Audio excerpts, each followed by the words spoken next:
Today, I would like to discuss one of Indonesia's most ambitious national initiatives in rural economic development, the Koperasi Merah Putih or Red and White Cooperatives program. This program, officially driven by Presidential Instruction Number 9 of 2025 under President Prabowo Subianto. This program aims to establish up to 80,000 cooperatives across villages and urban areas throughout Indonesia. Each cooperative can access up to 3 billion in subsidized loans from state-owned Himbara banks at a low 6% interest rate over 6 years. These cooperatives are expected to operate village shops for basic goods, distribute fertilizer, manage harvest storage, and provide saving and loan services to local communities. Permen Desa PDT number 10 of 2025 supports the framework, allowing village funds to act as a backstop for loan repayments in cases of difficulty. To truly understand the significance of this program, we must first recognize the deep problem it seeks to solve: the persistent weakness of rural economies. Millions of Indonesian villages still suffer from limited access to capital, domination by middlemen, weak supply chains, and low value-added activities. Cooperatives are envisioned as vehicles of gotong royong that can empower small farmers, create local jobs, strengthen food security, and reduce economic inequality from the grassroots level. This bold ambition deserves appreciation. If successful, Koperasi Merah Putih could become a powerful engine for inclusive growth, channeling affordable capital directly to micro-enterprises, building stronger village supply chains, generating hundreds of thousands of jobs, and supporting Indonesia's Golden Indonesia 2045 vision. However, despite its noble goals, a rigorous and honest assessment reveals that the program is highly vulnerable to widespread failure and even systematic collapse. The biggest concern is that this program shares many similarities with past failures. During the New Order era, the government launched the Koperasi Desa or KUD program with massive targets and strong state support. The KUDs were also created in a top-down manner, given large subsidies and easy credit, but the majority eventually collapsed. They failed because of excessive bureaucratic control from the center, lack of genuine ownership by members, heavy dependence on government subsidies instead of real business viability, political interference, and poor management.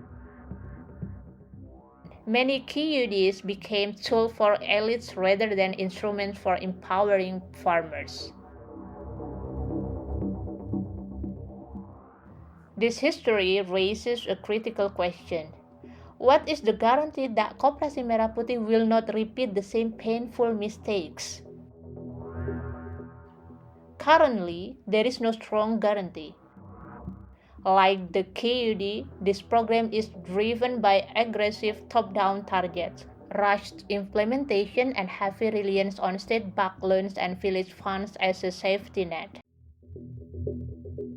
Without fundamental changes, it risks becoming another expensive chapter of good intention that ends in disappointment and massive financial losses for the people.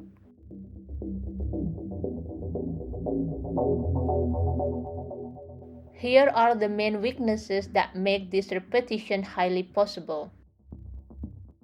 Cooperatives are being formed at high speed with standard model decided from Jakarta, often without genuine participation from local communities. Most units lack proper feasibility studies, sufficient working capital, experienced managers, or realistic business plans. Village businesses face constant threats from volatile commodity prices, extreme weather, poor infrastructure, and limited market access. Within oversight across 80,000 units, there are massive risks of procurement markups, elite capture, and corruption, with Celius estimating leakage at 48 trillion rupiah. Most dangerously, potential non-performing loans could reach 85.96 trillion rupiah. If default spread, village fund for roads, school, and health services could be diverted, burdening the poorest villages. So, what should be done to break this cycle? The government must immediately make comprehensive feasibility studies mandatory before any cooperative receives large loans. It needs to strengthen independent audits, digital transparency platforms, and real-time monitoring systems. Intensive practical training and ongoing professional mentoring for managers are essential. The rollout must be slowed down significantly to prioritize quality and sustainability over big numbers. Most importantly, the approach must shift from top-down directives to a genuine bottom-up model, where local communities have real ownership and decision-making power. There must be a clear legal separation between village funds and cooperative debts.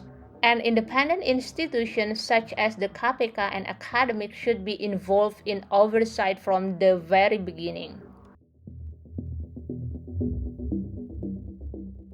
In conclusion, the Red and White Cooperatives program represents a visionary and courageous effort in development economics. Its massive scale shows a genuine commitment to rural empowerment. Yet without learning from the failure of the KUD program and making bold structural corrections, it risks becoming another historical disappointment. Only by openly acknowledging these weaknesses and implementing systematic, fundamental improvements can the Koperasi Merah Putih avoid repeating the past and truly become a sustainable success story that transforms rural Indonesia for generations to come.